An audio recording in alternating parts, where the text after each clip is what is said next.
Вчера попладне неколку граѓани се собраа кај автобуската станица, каде е планирано сеча на повеќе годишните дрвја со цел да апелираат до надлежните да се откажат од сечата на старите дрвја кои се веќе маркирани и нивното сечење се очекува да започне деновиве. Апелираме кон надлежните да се откажат од намерата за оваа сеча и она што го планираат да го заменат со еколошки решенија. Граѓаните реагираат бидејќи во Кочани се исекоа голем број на дрвја, а ниту едно не е засадено.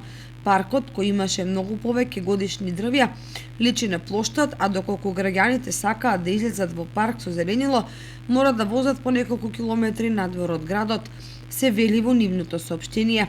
Повеќе годишни дрвја се исечени на повеќе локации во градот, кај Панагирот, во центарот на градот, во паркот па секај кај автобуската станица, реагираат група граѓани.